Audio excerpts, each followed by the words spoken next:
కూడి వచ్చినందరికీ వందనాలు. సామెతలు 19వ అధ్యాయం 19వ వచనం వరకు ధ్యానించుకున్నాం. 19వ వచనంలో ఏం చూసాం? మహాకోపియవాడు దండన తప్పించుకున్నాడు. వాడిని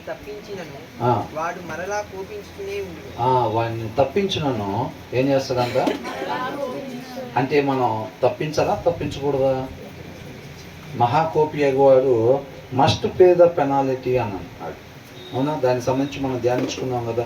దావీదు మహారాజు కూడా ఏదైతే వాక్యానికి విరుద్ధంగా చేశాడో దానికి సంబంధించి అనుభవించాల్సిన పరిస్థితి వచ్చిందన్నమాట. ఆ పరిస్థితి గుండా వెళ్ళకపోతే ఏమైందంట? మరలా తప్పు చేసే వాళ్ళగా ఉంటాం అన్నమాట. అందుకనే తప్పు చేసిన వాళ్ళకి పనిష్మెంట్ అనేది కంపల్సరీగా ఉండిద్ది. అర్థమవుతుంది? అందుకే వాక్యంలో నుంచే ఇవన్నీ కూడా ఇప్పుడు నేరాలు చేసిన వాళ్ళకి ఏం చేస్తారు? శిక్షని వేస్తారు. ఎందుకని? ఆ శిక్ష ఏం చేసిద్ది? ఒకరికి కాలు తీసేసారు అనుకోండి, కాలు తీసేస్తే ఎవరో ఒక ఆయన కోపిస్ట్గా వేరే వాళ్ళకి కాలు తీసేశారు. ఈయనకి ఒక 3 సంవత్సరాలు జైలు శిక్ష వేస్తే ఆయన కాలు అతుక్కుపోయిద్దా? మరి ఏం జరిగింది? వేరే వాళ్ళని అలాగా చేయకుండా తను ఉండాల్సిన రీతిగానే ఉండేటట్టుగా సరి చేయబడతాడు అన్నమాట. అర్థమవుతుందండి? మరలా ఇంకొకసారి అలాగ చేయకుండా తన ప్రవర్తనలో మార్పు వచ్చింది. కానీ ఆ శిక్ష పడకుండా ఎవరన్నా రికమెండేషన్ చేసి లేకపోతే ఇన్ఫ్లుయెన్స్ చేసి తప్పించారు అనుకోండి, దాన్ని ఏం చేస్తారు? మరలా కోపం వచ్చినప్పుడు ఇంకొకరికి కాలు తీసేస్తూ ఉంటారు. అందుకని రౌడీ షీట్ ఎందుకు ఓపెన్ చేస్తారంటే వాళ్ళు పదే పదే తప్పులు చేస్తూ ఉంటారు. ఎందుకని చేస్తారు? ఎవరో ఒకరిని వాళ్ళు ఏం చేస్తున్నారు?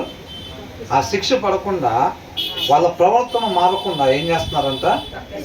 తప్పిస్తున్నారు. కాబట్టి ఇక కోపరంగాన్ని ఇమీడియట్గా అట్లా చేస్తూ ఉంటారు. అందుకనే కొంతమంది నాయకులు, వ్యాపారవేత్తలు వీళ్ళు ఏం చేస్తారంటే కొంతమంది వ్యక్తులను ఇట్లాంటి మహాకోపిస్టోల్ని పెట్టుకొని మెయింటైన్ చేస్తూ ఉంటారు. వీళ్ళు ఏం చేయరు, వాళ్ళ చేత చేపిస్తూ ఉంటారు. అదే నీకెందుకు, నువ్వు అట్లా చేసేసేయి, నీ శిక్ష పడకుండా నేను చూసుకుంటా, నిన్ను నేను తప్పిస్తా, నువ్వైతే ముందెళ్ళి వాడి సంగతి చూడు అని అంటాడు. తప్పిగానే ఏం చేస్తాడు? వాడు మళ్ళీ ఇంకొకసారి చేయడానికి కూడా చేస్తాడు, మళ్ళీ తప్పించుకుంటూ ఉంటాడు. అట్లా కాకుండా ఆయనకి శిక్ష వేయండి.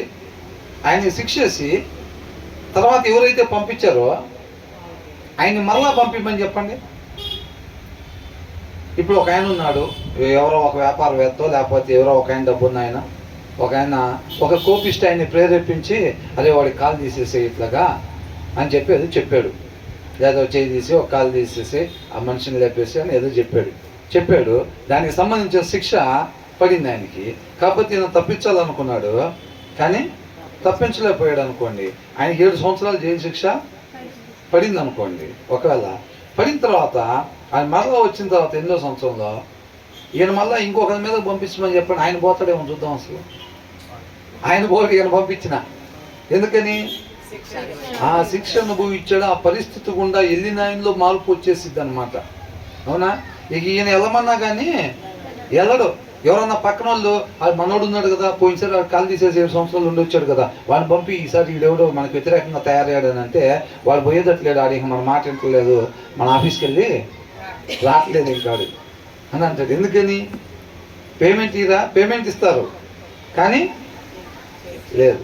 ఆ శిక్ష అది మార్పు తీసుకొచ్చిద్ది అన్నమాట. అవునా కదా? కాబట్టి దాన్ని జాగ్రత్తగా చూసుకోవాలి. కానీ ఇక్కడ ఒకటి ఉంటుంది. ఇప్పుడు మనకు సంబంధించిన చుట్టాలు లేకపోతే ఎవరో ఒకళ్ళు లేకపోతే పిల్లలు తప్పు చేసినప్పుడు, పిల్లలు తప్పు చేశారు, నువ్వు గోడ కుర్చేయరా నువ్వు అని చెప్పి బాబుని గోడ కుర్చేపిస్తాం. వాడు ఒక 15 గంట సేపు గోడ కుర్చీ వేసి ఒక మాట మాట్లాడినప్పుడు ఒక 15 గంట సేపు గోడ కుర్చీ వేసినప్పుడు, అంటే తగిన శిక్ష అని నేను చెప్తున్నాను, తగిన శిక్ష వేసినప్పుడు వాళ్ళ మార్పు వస్తూ ఉంటుంది ఉన్నంతసేపు. అవునా? ఆ మార్గంలోకి వెళ్ళకుండా. అట్ ద సేమ్ టైం మనకు కూడా చాలా కష్టంగా ఉండిద్ది. కుమారుడు మాట్లాడాడు, వాడు ఆ 15 గంట సేపు వాడు ఆ శిక్ష అనుభవిస్తూ ఉంటే మనం వల్లాడిపోతాం ఇక్కడ. అర్థమవుతుందండి? మనలో ఆ జ్ఞాన వివేకాలు లేవనుకోండి, మనలో బలం లేదనుకోండి, ఏం చేస్తాం? వాడు ఏడ్చుకుంటూ వెళ్ళి మోకాలు దిగిపోయి కింద పడిపోయి కాలు నొప్పి ఇట్లా అంటున్నాడు అనుకోండి, మనకేమనిపించింది? మళ్ళాడిపోతున్నట్టు, వదిలేదు ఇంకోసారి చేయబాక అని వాడు ఆటోమేటిక్గా చేస్తాడు. ఎందుకని? నీలో బలం సరిపోలా, నువ్వు బలం సరిపోక ఏం చేసావు? అది చెప్పాడు. నువ్వు వాడు ఏడుస్తున్నాడు కదా అని చెప్పి నువ్వు అన్ని వదిలేయబాక అని చెప్పి రాస్తుందన్నమాట ఇక్కడ. ఇఫ్ హీ క్రైస్ అని చెప్పి రాస్తుంది. అర్థమవుతుందండి? వాళ్ళు ఏం చేస్తారు? ఏడుస్తారా లేదా? ఏడుస్తారు. ఏడ్చినంత మాత్రాన నువ్వు వదిలిపెట్టద్దు అని అంటున్నాడు అనమాట. కాబట్టి చాలా జాగ్రత్తగా ఉండాలి. ఆ అనుభవం గుండా ఒకసారి మనం వెళ్ళినట్టయితే కనుక ఆ పనిష్మెంట్ వాళ్ళు తీసుకునేటప్పుడు, ఆ పనిష్మెంట్ వేసినప్పుడు మనకు చూసే వాళ్ళకి ఎలా ఉంటుంది? ఇప్పుడు కుమారుడికో కుమార్తెకో వీళ్ళకి మనం పనిష్మెంట్ వేస్తాం కదా, వేసినప్పుడు వాళ్ళు అనుభవిస్తుంటే మనకి ఎలా ఉంటుంది? ఎంత బాధ అనిపించిద్దో, అవునా? మనకు కూడా బాధ అనిపించింది. కానీ వాళ్ళ ఆ శిక్షని అనుభవించటం వల్ల వాళ్ళు ఏమొచ్చింది? మార్పు వచ్చింది. వాడు మాట్లాడుకోని మాటలేక మీదట మాట్లాడకపోతే రేపు అంతిమంగా ఎక్కడ చేరుకుంటాడు? నిత్య జీవానికి చేరుకుంటాడు అనమాట. అలాంటి తల్లిదండ్రులుగా మనం ఉండాలి. అదే మనలో బలం లేదనుకోండి, మనలో వాక్యం లేదనుకోండి, ఏమైంది? ఇల్లు గోడకు వచ్చి అయ్యానంగానే పాప ఏడుపు ముఖం పెట్టుకొని వెళ్తుంటే అస్సలు వీళ్ళలో బలం లేదు కదా, వీళ్ళేదే అసలు ఏమైపోతారు? నీరు గారిపోతారు. అమ్మో పిల్ల అసలు అల్లాడిపోయింది అనుకుంటా, ఏడుపు ముఖం పెట్టింది, దాని ముఖం చూడు అసలు చూడలేకపోతున్నాం, అది ఇది అని చెప్పి వీళ్ళు వీక్. వీళ్ళలో బలం లేదు. సరేలే నేను చెప్పానులే కానీ నువ్వు అమ్మాయిని సరే వదిలే, డాడీకి నేను చెప్తాను తీసుకెళ్ళిపో అని చెప్పి భార్యతో చెప్తే భార్య తీసుకెళ్ళింది. అట్లాంటి వాళ్ళే తర్వాత చాలా పెద్ద పెద్ద పనులు చేసే పరిస్థితి ఉంటుంది. ఎందుకని? శిక్ష పడలేదు. ఆ మాట మరలా మాట్లాడటం జరిగిద్ది అన్నమాట. ఎందుకని? తండ్రి తప్పిదం ఉందా లేదా? తల్లిదండ్రులు తప్పిదం ఉంది. వీళ్ళలో బలం లేకపోవటం వల్ల వాళ్ళ శిక్ష అనుభవించేదానికి వీళ్ళు చేయలేకపోయారు. దానికి తగిన శిక్ష ఎంతసేపు అంట? వాళ్ళ ప్రవర్తనలో మార్పు రావాలి. ఆ మాట వాళ్ళు మరలా మాట్లాడకుండా ఉండాలంటే పావుగంట సేపు గోడకొచ్చి వెయ్యాలి, తగిందనమాట. కాకపోతే వీళ్ళకి అప్పుడు దాకా వీళ్ళు ఉండగలిగారా? ఇప్పుడు ఏసైకి మేకులు కొడుతుంటే తండ్రి ఏం చేస్తున్నాడు? చూస్తున్నాడు. కొరడాలతో కొడుతుంటే, ఉమ్మి వేస్తుంటే, పిడిగుద్దులు గుద్దుతుంటే ఏం బాధ అనిపిదా తండ్రికి? మరి ఎందుకని? అది అవసరం, అది అవసరం, అది జరగాలి, అవునా కదా? తప్పు చేసిన వాడిని తంతంటేనే పరిస్థితి అట్లాగా, తప్పు చేసిన వాడిని గోడకు చేయమంటేనే అట్లాగా, తప్పు చేయని ఆయన అట్లా చేస్తుంటే వాళ్ళ తండ్రికి ఎలా ఉంటుంది? మా ఓడి నిజంగా ఏదన్నా చేస్తే మేమే ఒప్పుకుంటాం, క్షమాపణ చెప్తాం, మా ఓడి చేయలేదు కాబట్టి తగ్గేదేమీ లేదంటారు తల్లిదండ్రులు కూడా. మరి ఏసే తప్పు చేశాడా? తప్పు చేయకపోయినా సరే అట్లా చేస్తుంటే తండ్రి ఎలా ఉన్నాడు? అవునా కదా? మనం కూడా దేవుని వల్లే జీవించే వారంగా ఉండాలన్నమాట. ఆ బలం తల్లిదండ్రుల్లో ఉండాలి. వాళ్ళ కళ్ళమ్మటి నీళ్ళు వస్తుంటే నీలో బలహీనత అయిపోతున్నావు అని అంటే భార్య కావచ్చు, భర్త కావచ్చు, వాళ్ళు వాక్యం చదివే వాళ్ళుగా లేరు. నాకు ఒక్కొక్కసారి అదే మేము మన నెలతో మాట్లాడుకుంటాం, నాకు చెప్పేసి కూర్చున్న తర్వాత అబ్బాయి ఒక మాట కూడా చెప్తే బాగుండేది అని అనిపిస్తూ ఉంటుంది ఎప్పుడన్నా. సరే దేవుని చిత్తం అయితే దేవుడే తర్వాత నడిపిస్తాడు, తర్వాత దాంట్లో దాని సమయం వచ్చినప్పుడు ఆ మాట పలికిస్తాడు అని అనుకుంటూ ఉంటా. ఏంటంటే దయచేసి ఏ బ్రదరు ఏ సిస్టర్ కూడా వాక్యం చదవకుండా కుటుంబాన్ని నడిపే సాహసం చెయ్యకూడదు. అది అర్థమవుతుందండి? వాక్యం చదవకుండా ఇంట్లో స్త్రీలు కావచ్చు, పురుషుడు కావచ్చు, ఎవరైనా సరే కుటుంబాన్ని లీడ్ చేసే పరిస్థితి, జీవితాన్ని లీడ్ చేసే సాహసం, జీవితాన్ని లీడ్ చేయటం అంటే నడపటం. అర్థమవుతుందండి? వాక్యము చదవకుండా చేస్తే చాలా డేంజరు. మనం అనేక నిర్ణయాలు తీసుకుంటూ ఉంటాం. పిల్లల్ని ఎట్లా పెంచాలి, లేకపోతే భర్తతో ఎట్లాగా మెసులుకోవాలి, ఇంటి పక్కన వాళ్ళతో ఎలాగా మెసులుకోవాలి, బాబాయ్ ఫోన్ చేశాడు, పెద్దమ్మ ఫోన్ చేసింది, వాళ్ళతో ఎట్లా మాట్లాడాలి, ఎలా మెసులుకోవాలి, ఏం మాట్లాడాలి, వాళ్ళ పరిస్థితి మనతో షేర్ చేసుకుంటున్నప్పుడు జాయిసి మనం ఏం మాట్లాడాలి, అవునా? ఒక దినంలో అసలు ఎలాంటి పరిస్థితులు ఉంటాయి? మనం వాక్యం చదవకుండా ఉంటే వీటన్నిటి నుంచి మనం ఎలా వెళ్తాం? అవునా? పిల్లల్ని ఎలా పెంచుతాం? ఆ భార్యలో కావచ్చు, భర్తలో కావచ్చు, వాక్యం లేకపోతే వాళ్ళ కుటుంబాన్ని నడుపుతుంటే ఆ కుటుంబం ఎడిపోయిద్ది. ఎటు వెళ్తున్నారని నడితే ఎడిపోతున్నామో మాకే తెలియదు, ఎడిపోతున్నామో మాకే తెలియదు, కానీ నడుపుతున్నాం. నడి సముద్రంలో పోయినట్టుగా, గమ్యం తెలియకుండా ఉండేటట్టుగా. అవునా? అట్లాగే వెళ్ళిపోతూ ఉంటాయి అన్నమాట. కాబట్టి ఖచ్చితంగా తల్లిదండ్రుల హృదయాల్లో సమృద్ధిగా దేవుని వాక్యం ఉండాలి. వాక్యం లేకపోతే పిల్లల్ని మనం పెంచుతున్నట్టుగా. మన హృదయంలో వాక్యం ఉంటే దేవుడే మన పిల్లల్ని పెంచుతాడు. ఎందుకంటే మాట్లాడేది నువ్వు కాదు, నీ యందున్న క్రీస్తే మాట్లాడతాడు అన్నమాట. అవునా?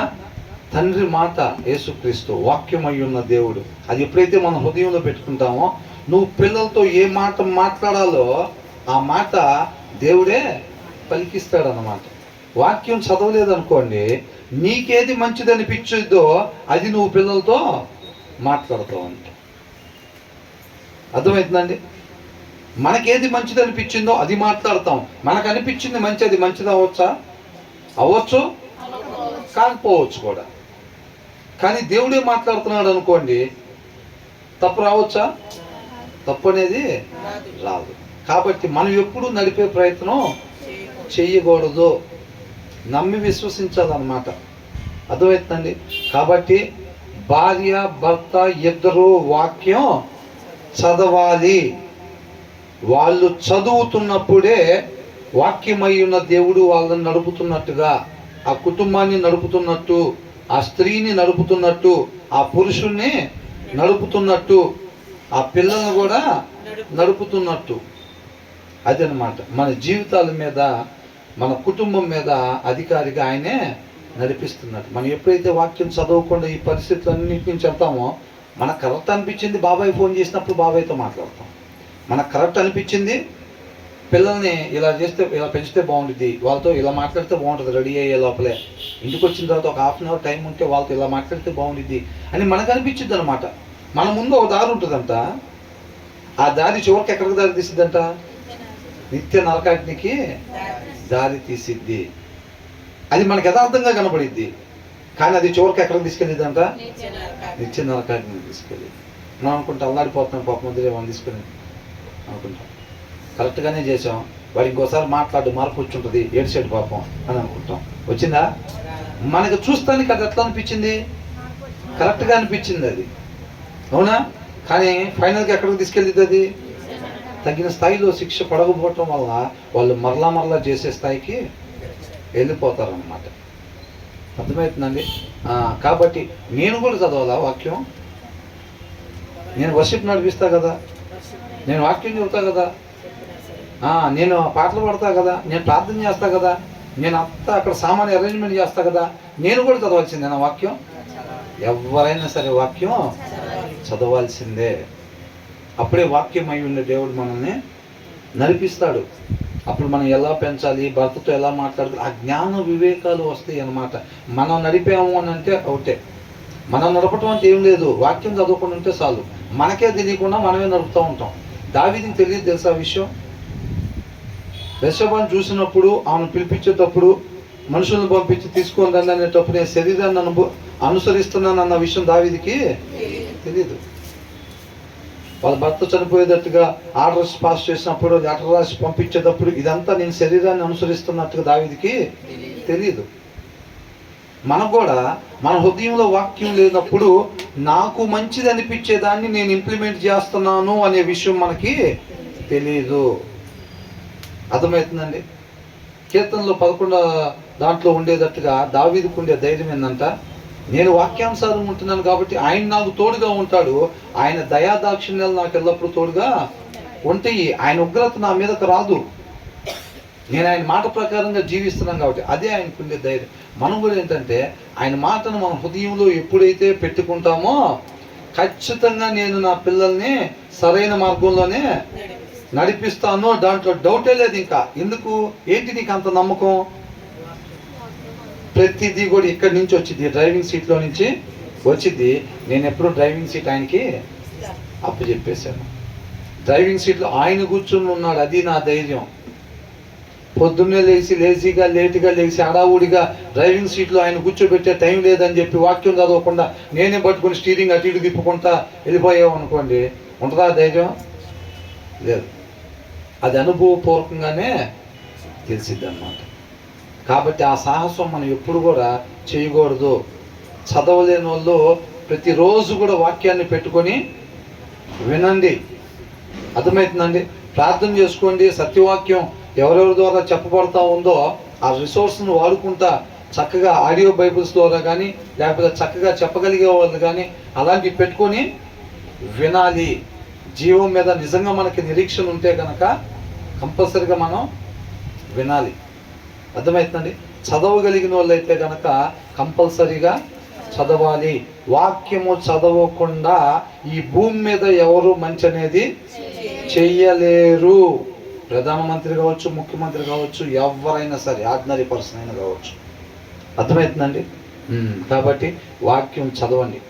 ఎన్ని వారాలు చర్చిలకు పోయినా, ఎంత పాటలు పాడినా, ఏదైనా కానీ ఈ సీట్లో ఆయన ఉంటేనే సరైన మార్గంలో వెళ్ళాల్సిన రీతిగా బండి వెళ్తూ ఉండిద్ది అనమాట, అర్థమవుతుందండి. అది మ్యాండేటరీ, అంతే. మ్యాండేటరీ అని అంటే అది ఇక కంపల్సరీ. ఎనీ టైం మనం జీవించినంత కాలం ఆ డ్రైవింగ్ సీట్లో ఆయనే ఉండాలి. అలా జాగ్రత్తగా చూసుకోవాలి. మనకి యాక్సిడెంట్లు కాకుండా ఉండాలి, మార్గం తప్పిపోకుండా ఉండాలి అని అంటే మనం జీవించినంత కాలం డ్రైవింగ్ సీట్లో ఆయనే ఉండేటట్టుగా మనం జాగ్రత్త పడాలి. అది ఇంకా మనకు అసలు అలవాటే కావట్లేదు అనుకోండి వాక్యం చదవటం, మనం ఏ స్థితిలో ఉన్నామో చెక్ చేసుకోవాలి, అవునా? కాబట్టి ఇక్కడ ఏంటంట, మనకి ఆత్మీయ బలం ఉన్నది. వాక్యం ఉన్నప్పుడు ఏమైందంటే మనలో ఆత్మీయ బలం ఉండిద్ది. కాబట్టి అవతల వాళ్ళకి ఇప్పుడు అనుకున్నాం కదా, అదే తమ్ముడు అట్లా చేశాడు, అన్నయ్య ఇలా చేశాడు, పిల్లలు అట్లా చేశారు, వాళ్ళని కాపాడదాం అని అనుకున్నాం. కాపాడితే వాళ్ళు అట్లాగే ఇంకా ఉండిపోతారు, రేపు నిత్య నరకానికి వెళ్తారు. వాళ్ళు అలాగే వాళ్ళు ఒకవేళ అట్లా చేసినా నువ్వు కాపాడకుండా ఆయన పాదాల చెంత విషయాన్ని పెట్టి కార్యం ఆయన జరిగించేటట్టుగా ఉండాలి అంటే మనలో ఆ బలం కావాలి. నీ ముందు పరిస్థితి ఎలా ఉంటుంది? వాళ్ళ దగ్గర మాట్లాడుకుంటున్నట్టుగా, వాళ్ళ తమ్ముడిని కొడదామన్నట్టుగా, లేకపోతే వాళ్ళ బాబాయిని కొడదామన్నట్టుగా, లేకపోతే ఇవన్నీ మన ముందు పరిస్థితి అలా జరుగుతూ ఉండేది. అయినా మనం ఏం చేయాలి? బలం సరిపోలేదనుకోండి, గబగబా చెప్పులు వేసుకొని బయలుదేరిపోతాం. బలం కలిగి ఉన్నాం అనుకోండి, ఏమైంది? ఆయన పాదాల చెంత విషయాన్ని పెట్టి కలవరపడకుండా ఉంటాం అన్నమాట. ఆయన జరిగించే కార్యాన్ని మనం చూస్తూ ఉంటాం అన్నమాట. అది మన జీవితంలో ఒక అలవాటుగా వెళ్ళాలి. ఇలాంటి మార్గంలో గుండా వెళ్ళాలి. ఇవన్నీ కూడా ఇరుకైన మార్గాలు, అంత సులువుగా తేలిగ్గా ఉండదు. సూత్తో ఇలా గుచ్చి ఎలా ఉంది, కొంచెం బ్లేడ్తో ఇలా కట్ చేసి ఎలా ఉంది అన్నట్టుంటే ఈ పరిస్థితులు మొత్తం, అర్థమవుతుందండి. మనకి హాయిగా భలే నెమ్మదిగా ఉంది, ఏందో ప్రశాంతంగా. అట్లా ఏముండదు విశ్వాస జీవితం. కొంతకాలం మనకేంటంట శ్రమలో, అవునా? మన సంతోషం ఆనందం ఎక్కడంట? పునరుద్ధానం తిరిగి లేచిన తర్వాతే నీతిమంతులుగా ఉంటే, లేకపోతే అప్పుడు కూడా మామూలే. ఈ శ్రమ అన్న చెప్పచ్చేమో కానీ ఆ శ్రమ అసలు చెప్పలేము. ఇంకా అంత భయంకరంగా ఉంటుంది జాయిసి. కాబట్టి చాలా జాగ్రత్తగా ఉండాలి, అర్థమవుతుందా? తర్వాత ఏమంటున్నారు?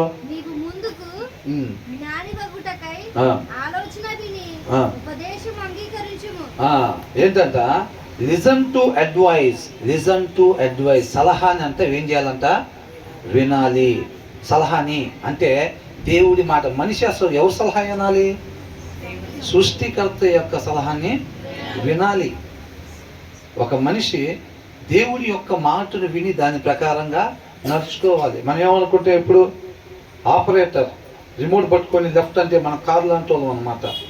అది ఏం చేస్తూ ఉండాలి? కారు ఎనీ టైం ఆపరేటర్ ఏమంటున్నాడు? లెఫ్ట్ అంటే లెఫ్ట్, రైట్ అంటే రైట్. ఆయన ఆదేశాల కోసం చూస్తూ ఉండాలి అనమాట. మనం కూడా ఏం చేయాలి? ఆయన వాక్కు, తండ్రి మాట మనం ఏ రీతిగా ఉండాలో మనిషి ఉండాల్సిన విధానం వాక్యం. అవునా? కాబట్టి ఏం చేయాలంట? ఆయన మాటని వినాలి. చెప్పినప్పుడు లేదా మనం చదివినప్పుడు కూడా ఏం చేస్తాం? వింటాం అన్నమాట. ఇది మొదలుకొని అని చదివామనుకో, వింటామా లేదా? దాని అంటే first listen to advice and accept discipline అని అంటున్నాడు. అండ్ యాక్సెప్ట్, అంగీకరించు. దేవుడు చెప్తున్నాడు కదా, దేవుడు మాట విను. మొదటగా ఆ మాట విన్న తర్వాత నువ్వు దాన్ని, ఆ క్రమశిక్షణని అంగీకరించు అని అంటున్నాడు. డిసిప్లైన్, ఇలా చేయాలి, ఇలాగా చెయ్యకూడదు అనేది దేవుడు చెప్తా ఉంటాడు. వాక్యంలో అదేగా ఉంది. ఒక మనిషి ఏ రీతిగా ఉండాలి, ఏ రీతిగా ఉండకూడదు అనేది చెప్తా ఉంటాడు. అందుకనే యాక్సెప్ట్ డిసిప్లైన్ అని అంటే ఆయన చెయ్యమన్నది మాత్రమే చేయటం, యాక్సెప్ట్ చేయటం, అంగీకరించటం అని అంటే మనం ఎప్పుడు చెప్పుకునేది ఏంటంట? ఇప్పుడు ఈ బ్రదర్ ఉన్నారు, బ్రదర్ ఒకసారి ఇక్కడికి రండి అని అన్నాం అనుకో, ఓకే బ్రదర్ అని అక్కడే కూర్చుంటే యాక్సెప్ట్ చేశాడా? అంగీకరించాడా? అంగీకరించలేదు. ఓకే బ్రదర్ అని అక్కడి నుంచి ఇక్కడికి వచ్చాడు అనుకోండి, అప్పుడు ఏమైనట్టు? అంగీకరించినట్టు. ఇది కూడా మనం కూడా ఏం చేస్తామంటే దేవుని వాక్యాన్ని వింటాము. ఎస్, అది కరెక్ట్, అది కరెక్ట్, నిజంగానే అక్కడ అట్లా ఉంది, మేము ఒకసారి చదివాం లేదా నేను ఒకసారి విన్నా అని అనుకుంటాం. అది కరెక్ట్ అని మనం దాని ప్రకారంగా లేకపోతే మనం ఏం చేసినట్టు? అంగీకరించినట్ట? యాక్సెప్ట్ చేసినట్ట? ఆయన మాటను పరిగణలో తీసుకున్నట్ట? కాదు. ఆయన మాటను పరిగణలో తీసుకున్నట్టు కాదు. అందుకని అంటున్నాడు లిజన్ టు అడ్వైస్, వాక్యాన్ని వినాలి. విన్న తర్వాత అండ్ యాక్సెప్ట్ డిసిప్లైన్, ఎలాగ మాత్రమే ఉండమని చెప్తున్నారో అలాగే ఉండేవారంగా ఉండాలి. వాక్యాన్ని కేవలం వినటం, చదవటం కాదు, దాన్ని అనుసరించినప్పుడు మనం దాన్ని యాక్సెప్ట్ చేసినట్టు. అండ్ అట్ ద ఎండ్ అని అంటున్నాడు, అంటే అప్పుడు నువ్వు చివరికి you will be counted among the wise అని అంటున్నాడు. అప్పుడంట నీతిమంతుల లిస్టులో మనము ఉంటాము. And at the end, end అంటే ఏంటి? చివరిలో, చివరికి నువ్వు ఎప్పుడైతే అలాగా దేవుని వాక్యము విని ఆ వాక్య ప్రకారంగా నువ్వు నడుచుకుంటావో, అర్థమవుతుందండి, దాని ప్రకారంగా నడుచుకుంటావో అప్పుడు నువ్వు చివరిలో నిత్య జీవంలో ఎవరైతే ఉంటారో, జ్ఞానవంతులు, నీతివంతులు ఎవరైతే ఉంటారో వాళ్ళతో పాటు నువ్వు కూడా ఉంటావు చివరిలో అని అంటున్నాడు. అర్థమవుతుందండి. ఒకవేళ మనం విని, చాలామంది ఏం చేస్తారు? అసలు వినరు, చర్చికే రారు, బైబిలే తీరు, ఇక వాళ్ళ సంగతి చెప్పే పని లేదు. అవునా? అసలు బైబిల్ చదవరు, చర్చికి రారు, వాళ్ళ సంగతి అయితే చెప్పే పని లేదనమాట. ఇంకా అసలు సృష్టికర్త మాట వినటానికే వాళ్ళకి ఇష్టం లేదు. కొంతమంది ఏం చేస్తారు? చర్చికి వస్తారు, చర్చికి వచ్చి వాక్యం వింటారు, వాక్యం విని వాళ్ళకి నచ్చినట్టు. ఇజ్రాయెల్ ఏం చేశారు? దేవుడు మాట్లాడుతుంటే విన్నారు, వాళ్ళు విని దాని ప్రకారం నడుచుకున్నారా? నడుచుకోలేదు. వాళ్ళు కాపాడబడ్డారా? అరణ్యంలో రాలిపోయారు. అందుకనే ఈ విత్తనాల గురించి చెప్పబడింది, మంచి నేలను పడిన విత్తనం లాగా ఇట్లాగా చెప్పబడింది. అవునా? మన హృదయాన్ని సిద్ధపాటు చేసుకుని, మంచి నేలలాగా మన హృదయాన్ని సిద్ధపాటు చేసుకోవాలి. అది మొలకెత్తేటట్టుగా, జీవం కలిగేటట్టుగా ఆ నేలను సిద్ధపాటు చేయాలన్నమాట. ఆ విత్తబడే దేవుడి మాట, దానికి అధికారం ఇవ్వాలి. అర్థమవుతుందండి. మనల్ని ఉపేక్షించుకోవాలి, జీరో చేసుకోవాలి. అప్పుడు ఆ మాట మనల్ని నడిపించింది. అలా కానీ నువ్వు ఆ మాట ప్రకారంగా నడుచుకుంటున్నట్లయితే, ఆ చెప్పబడే వాక్య ప్రకారంగా నువ్వు నడుచుకుంటున్నట్లయితే, చివరిలో నువ్వంట దేవునితో పాటు యుగయుగాలు ఉండేవారిలో నువ్వు కూడా ఉంటావు అని అంటున్నాడు. Listen to advice and accept discipline and at the end you will be counted among the wise అన్న. అర్థమవుతుందండి. ఎంతమందికి నిత్య జీవంలో ఉండాలని ఉంది? మరి ఏం చేయాలంట? విన్న వాక్య ప్రకారంగా నడుచుకోవాలి. ఆయన ఎలాగ మాత్రం ఉండమంటున్నాడో అలాగ మాత్రమే మనం ఉండేవారంగా ఉండాలి. అర్థమవుతుందండి. అప్పుడే ఆయన మాట వదిలిపెట్టేసి చేపలు చదువుకుంటున్నాం అనుకోండి, రోజు చేపలు నేనే చదువుతున్నాగా లాస్ట్ సీట్ అన్నా ఇస్తారేమో లే నాకు. ఫస్ట్ సెకండ్ సీట్లో బాగా వాక్యాన్ని చదివి దాన్ని అనుసరించే వాళ్ళకి ఇస్తారనుకుంటా. ఫస్ట్ సెకండ్ 3 లైన్లు బెంచీల దాకా నేను చేపల గీపలు కుర్చీలు తీస్తున్నాగా, నేను లాస్ట్ బెంచ్లో అన్న నాకు ఇస్తారేమోలే అని అనుకుంటే అట్లా ఇస్తారా? ఆయన దృష్టి కంటే నీతిమంతులు వాక్యాన్ని అనుసరించే వాళ్ళు మాత్రమే. వాక్యాన్ని అనుసరించకుండా నువ్వు కుర్చీలు చదివితే అది లంచం కింద అయింది. ఏమైంది? లంచం కింద. నేను కుర్చీలు చదివి నిత్య జీవాన్ని కొట్టేసేయాలి అనే ప్రయత్నం చేస్తాను. అవునా? ఆయన చెప్పింది చేయకుండా పాటలు పాడి ఏం కావాలి మనకి? నిత్య జీవం. అవునా? కాకపోతే స్నాక్స్కి డబ్బులు ఇచ్చేసి, ఏంటంట స్నాక్స్కి డబ్బులు ఇచ్చేసి చెప్పిన పని చేయకుండా సౌలు కూడా ఏం చేశాడు? దేవుడు చెప్పిన పని చేశాను అన్నాడు. అవునా? ఏంటి ఆ సౌండ్ ఏం వినపడుతున్నాయి అవన్నీ? అయ్యా దేవుడికి బలిటానికి పెట్టారన్నాడు. చెప్పిన పని చేశాడా? చెప్పిన పని చేయలేదు. వీళ్ళు అర్పణ లేదు, తక్కువ వీలేదు. ఇజ్రాయెల్ జనం కూడా ఆయన మందిరంలో తీసుకుని అర్పణలు ఎత్తుంటే ఆయనకు అసహ్యం పడుతుందంట. ఎందుకని? అర్పణ అంటే ఏం లేదు, మనం పాడే పాట కావచ్చు, మనం చదివే చేపలు కుర్చీలు కావచ్చు, లేకపోతే మనం ఇచ్చే స్నాక్స్కి డబ్బులు కావచ్చు, ఇవన్నీ. అవునా? ఎందుకని? ఆయన మాట ప్రకారంగా నడుచుకోకపోతే నిత్య జీవం లేదు అంటున్నాడు. అందుకనే ఆయన మాట విని దాని ప్రకారం ఎవరైతే నడుచుకుంటారో వాళ్ళు మాత్రమే నిత్య జీవంలో ఉంటారంట. చివరి చైర్లో రోజు నేనే కూర్చుంటాను, మధ్యలో చైర్లో రోజు నేనే ఉంటాను. నాకు సీట్ కన్ఫర్మ్ ఉంటుంది. నువ్వు మధ్యలో చైర్లో కూర్చో, ఫస్ట్ చైర్లో కూర్చో, చివరి చైర్లో కూర్చో, చెప్పింది కానీ చేయకపోతే మాత్రం ఏం లేదంట, నిత్య జీవం లేదు. ఎక్కడ చెప్పింది? పరిశుద్ధ గ్రంథంలో. అవునా? ఆయన మాట యొక్క సారాంశం ఏదైతే ఉందో దాని ప్రకారం మనం నడుచుకునే వారంగా ఉండాలి. అర్థమవుతుందండి? వాడిని అడగటం, సమస్య వస్తే వీడిని అడగటం, వాడిని అడగటం, వీడిని అడగటం కాదు. మనందరికీ ఉన్నారు కదా. అవునా? కాబట్టి బైబిల్ని రోజు చదువుతూ ఉంటే ఎన్నో అద్భుతమైన కార్యాలు మన జీవితంలో చూసేవారంగా ఉంటామన్నమాట. అర్థమవుతుందండి? అదే చెప్తున్నాడు. తర్వాత ఏంటంట, ఇందాక దాంట్లో ఏం చూసాం 19లో,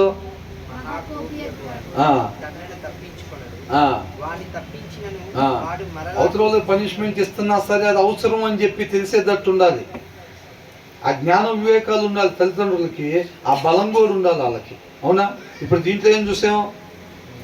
వాక్యాన్ని విని దాని ప్రకారంగా నడుచుకుంటేనే నిత్య జీవం, లేకపోతే లేదు. నువ్వు ఏదన్నా చెయ్యి, ఇంకా మిగతాయి అవన్నీ లంచాల కిందే పరిగణించబడతాయి.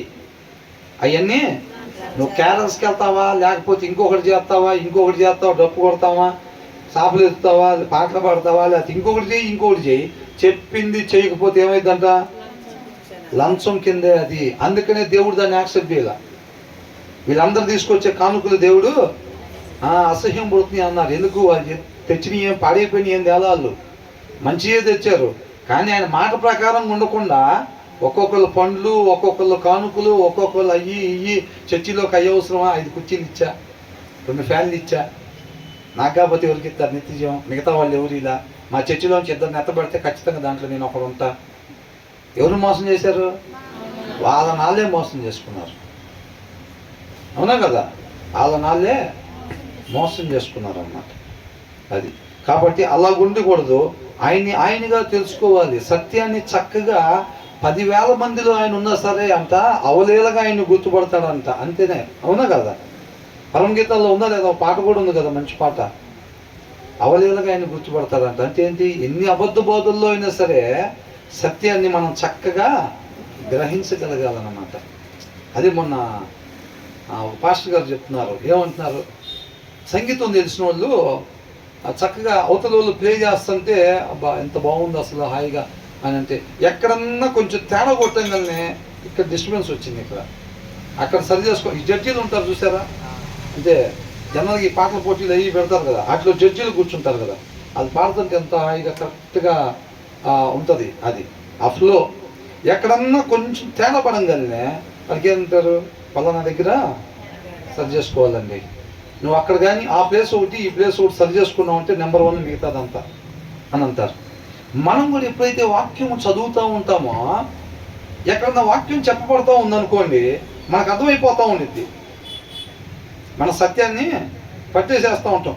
ఎక్కడన్నా లైన్ తప్పుతుంది అనుకోండి, చెప్పేవాళ్ళు కావచ్చు, ఎక్కడైనా కానీ ఏమవుతుంది, ఈ ప్లేస్లో తేడా పడింది, ఆ ప్లేస్లో తేడా పడిందని మనకు తెలిసింది. ఎప్పుడు ఆ సంగీతం మనకు తెలిస్తే, ఏమీ తెలియనోడికి వాడు ఎట్ట చెప్పినా ఏం కొట్టేవరా బాబు నువ్వు అంటాడు. ఎందుకు, వీడికి అసలు ఏమీ తెలియదు కాబట్టి.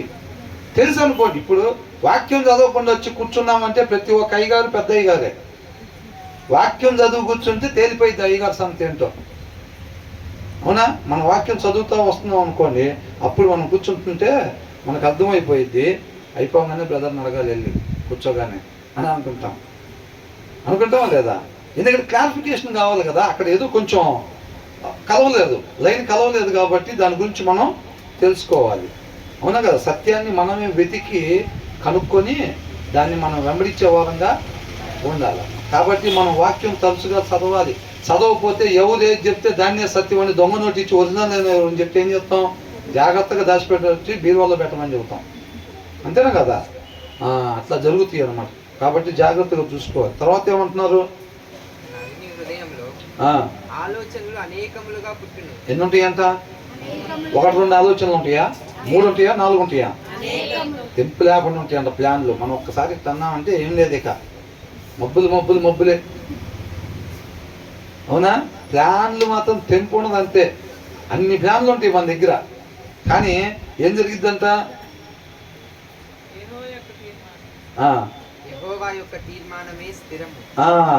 There are many devices in man's heart అని అంటున్నాడు.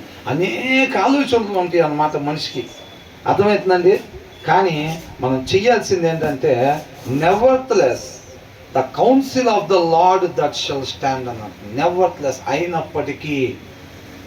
నాలో 100 ప్లాన్లు ఉంటాయి ప్రతిదానికి.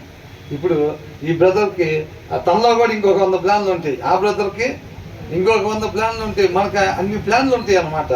ఎన్ని ప్లాన్లు ఉన్నా అయినప్పటికీ కూడా మనం చేయాల్సింది ఏంటంట, the council of the lord, ఆయన ఏదైతే చెప్తాడో అది మాత్రమే మనం చేసేవారంగా ఉండాలి. Many are the plans in a person's heart but it is the lord's purpose that prevails అని అంటున్నాడు. ఎన్ని తలచినా ఏది అడిగినా జరిగేది నీ చిత్తమే అని అంటున్నాడు, అవునా కదా? ఎందుకని, అది ఇప్పుడు ఉదయంలో వాక్యం ఉంటే, లేకపోతే మనం ఏదైతే అనుకుంటామో అదే జరిగిద్ది. చక్కగా జారబండలాగా కళాయిలోకి వెళ్ళిపోతాం నీట్గా, అవునా కదా? కాబట్టి ఖచ్చితంగా మనకు అనేక ప్లాన్లు ప్రతి నరుడిలో ఉంటాయి. పలానోళ్ళ పేర్లు అని రాశారా? ప్లాన్లు లేకుండా మనుషులలో ప్లాన్లు మస్తుగా ఉంటాయి అంట. అయినప్పటికీ కూడా the council of the lord, దేవుడు ఏదైతే చెప్తాడో ఒక మాటను సెలెక్ట్ చేసి ఇస్తాడో. అంతకుముందు వచ్చిన వాళ్ళు కూడా చూసాంగా, మన లోపల అనేక ప్లాన్లు ఉంటాయి. మన హృదయంలో ఎప్పుడైతే వాక్యం ఉంటుందో వాళ్ళ దగ్గరికి వెళ్ళినప్పుడు వాళ్ళతో ఏం మాట్లాడాలో ఆ మాటని నోట్లో నుంచి బయటికి పంపించేది ఎవరు? దేవుడు. సెలక్షన్ ఆయనకి ఇవ్వాలన్నమాట, సెలక్షన్ ఆయనకి ఇవ్వాలి. హృదయంలో వాక్యం లేదనుకోండి, ఆయన ఏం చేస్తాడు, గాడ్ అని రాస్తుంది అనంటే ఈ కాలనీలోకి గాడ్ ఎవరు పడతారో రాణిస్తారా? రానిరు కదా, రావాల్సిన వాళ్ళే రాణిస్తారు. అందుకని వాక్యం కూడా అంటే హృదయంలో వాక్యం ఉండేటప్పుడు అన్ని ప్లాన్లు ఉన్నాయి కదా మనకి లోపల. ఆ ప్లాన్లు అన్నీ కూడా ఏది పడితే అది రాకుండా మన నోట్లో నుంచి బయటికి మనం ఇంప్లిమెంట్ చేయటానికి, అంటే మనం అనుసరించడానికి, మన జీవితంలో రావాల్సింది మాత్రమే వచ్చేటట్టుగా గాడ్ చేసేది ఎవరంట? దేవుని వాక్యము. పలకాల్సింది మాత్రమే పలుకుతాం, చెయ్యాల్సిన పని మాత్రమే మనం చేస్తాం, సరిగ్గా మాత్రమే మనం ప్రవర్తించాలి అని అంటే హృదయంలో వాక్యం ఉండాలి. సరైనది మాత్రమే మనం మాట్లాడాలంటే హృదయంలో వాక్యం ఉండాలి. అర్థమవుతుందండి? వాక్యం లేకపోతే మనకు అనిపించింది, మనకి ఏదైతే సరే అనిపించిందో దాన్నే చేస్తాం. అవతలలో అడుగుతుంటే ఓట్లిస్తూ ఉంటాం మనం, అంతే కదా? తర్వాత ఏమంటున్నారు,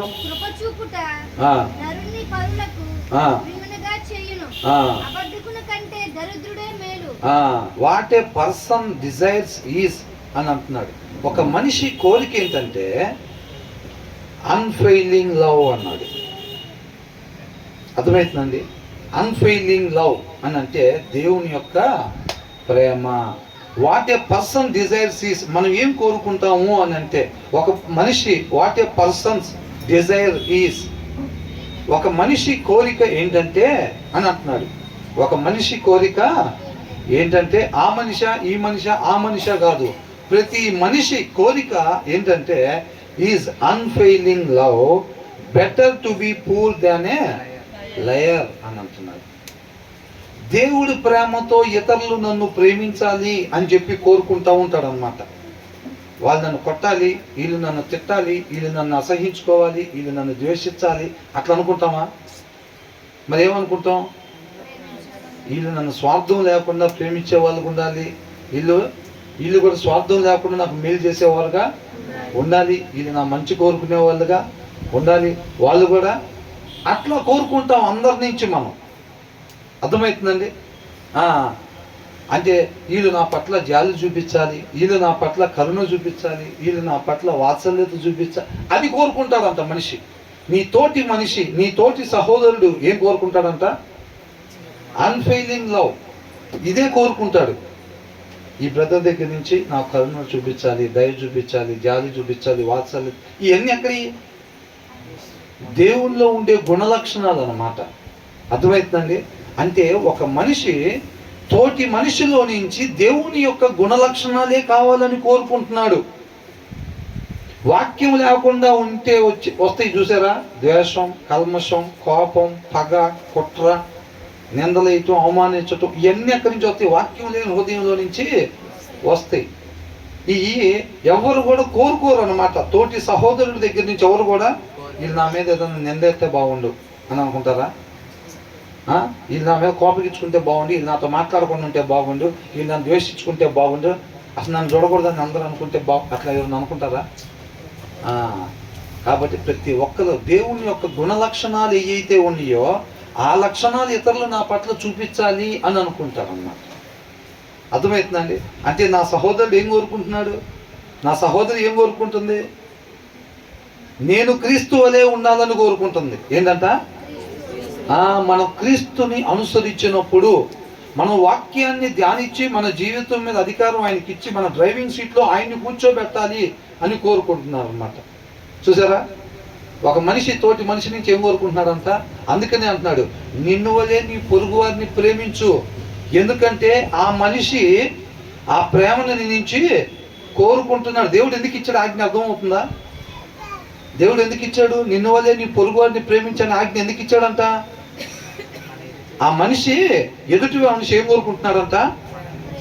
దేవుని ప్రేమ కోరుకుంటున్నాడు. అంటే నువ్వు క్రీస్తు వలే ఉండాలి. ఇటువైపు ఉన్న వాళ్ళు నాకు ఆ ప్లేస్లో క్రీస్తు ఉంటే నన్ను ఎలా ప్రేమిస్తాడో అలా వీళ్ళు ప్రేమించాలి. ఈ ప్లేస్లో కూడా, ఆ ప్లేస్లో ఒక వ్యక్తి ఆ చుట్టూ ఉండే వాళ్ళంతా క్రీస్తులు ఉంటే నాకు ఎట్లా మేలు చేస్తాడో, నాకు మంచి చేస్తాడో అట్లాగా కోరుకుంటున్నారు అందరూ అని అంటున్నాడు. అది ఆజ్ఞ. దాని ప్రకారంగా మనం ఉండాలి. అది వాక్యం నెరవేర్పు. అర్థమవుతుందండి. అది అంటున్నాడు, what a person desires is unfailing love. ఎదుటి వారిలో నుంచి ఏం కోరుకుంటున్నాడంట? దేవుని ప్రేమను కోరుకుంటున్నాడు అనమాట మనిషి. నా నుంచి ఆ బ్రదర్ ఏం కోరుకుంటున్నారు? దేవుని ప్రేమ, అన్ఫెయిలింగ్ లవ్ కోరుకుంటున్నారు. నేను ఆ బ్రదర్ నుంచి ఏం కోరుకుంటున్నా? అన్ఫెయిలింగ్ లవ్ నుంచి కోరుకుంటున్నాను. అన్ఫెయిలింగ్ లవ్ తన నుంచి నాకు రావాలంటే తను ఎలా ఉండాలి? క్రీస్తులాగా ఉండాలి. నా నుంచి తనకు వెళ్ళాలంటే అది నిస్వార్థమైన ప్రేమ, కల్మషం లేని ప్రేమ, ద్వేషించని ప్రేమ, త్యాగపూరితమైన ప్రేమ, కనికరం కలిగిన ప్రేమ, వాత్సల్యత కలిగిన ప్రేమ నా నుంచి తనకు రావాలంటే నేను ఎలాగుండాలి? ఇవన్నీ కలిగిన క్రీస్తు వలె ఉండాలన్నమాట నేను. అర్థమవుతుందండి. కాబట్టి ప్రతి ఒక్కరు కూడా క్రీస్తు వలె ఉండాలి.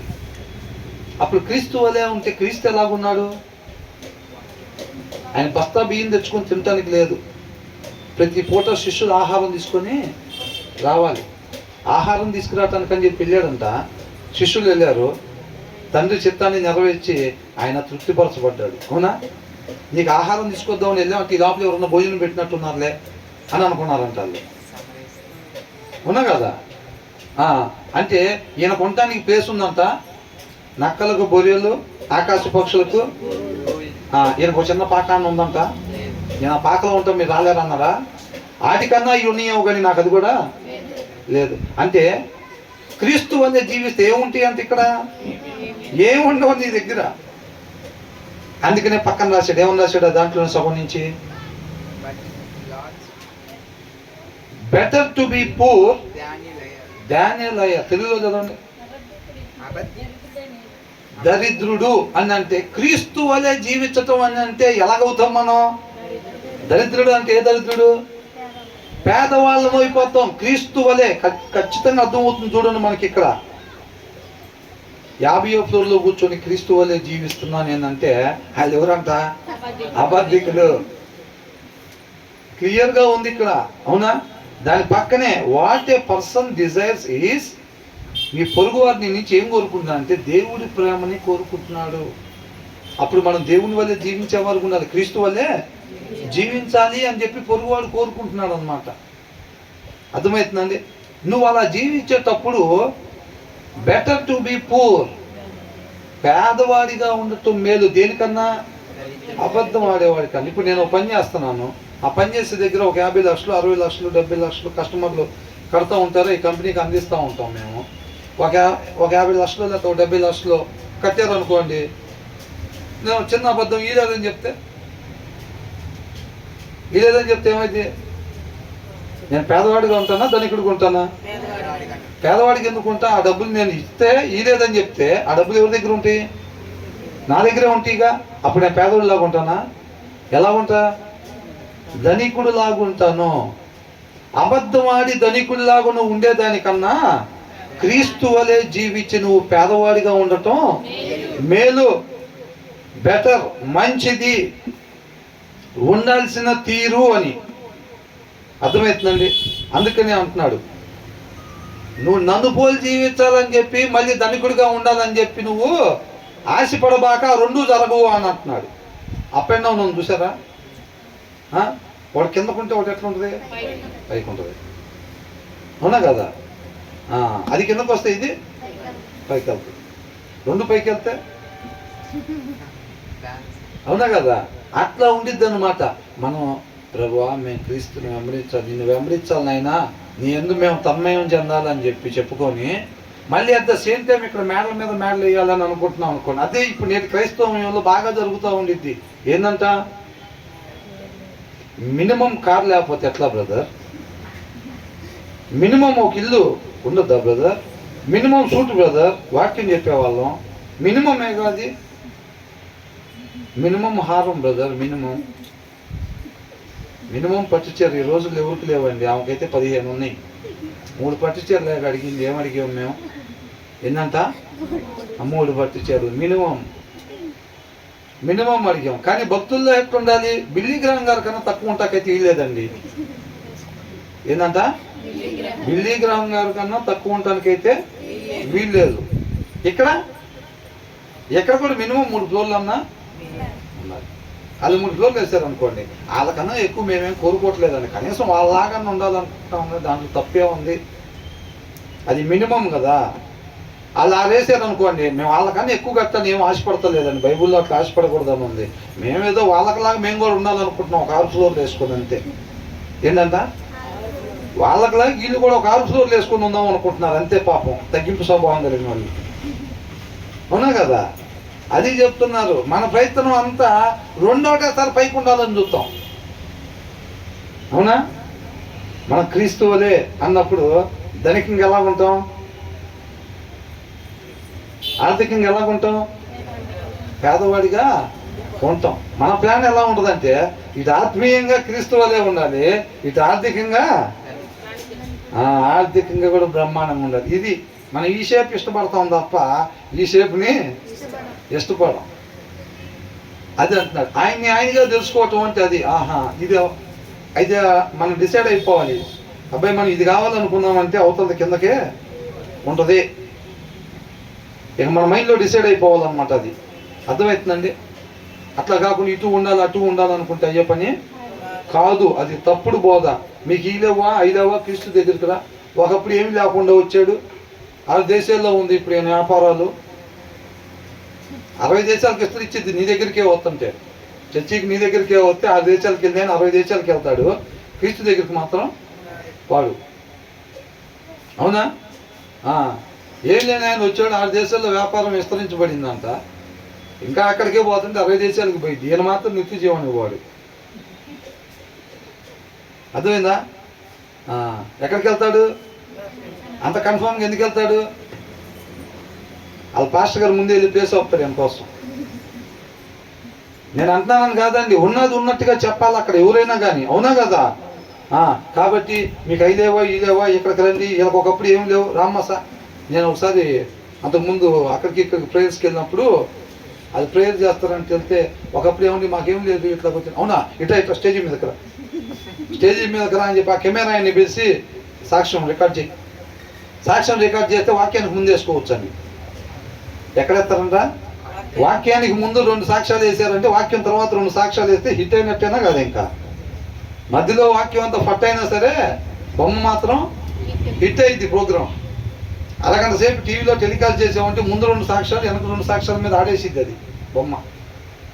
అట్లా కాబట్టి ఇప్పుడు ఆయన నిజంగా చెప్పాడు, దేవుడికి మహిమ బాబు నువ్వు అట్లాగే చక్కగా వాక్యం చదువుకో, దేవుడు ఇంకా బలంగా వాడుకుంటాడని చెప్పాలి. ఇట్లా స్టేజీ మీదకి ఎందుకు అవసరమా?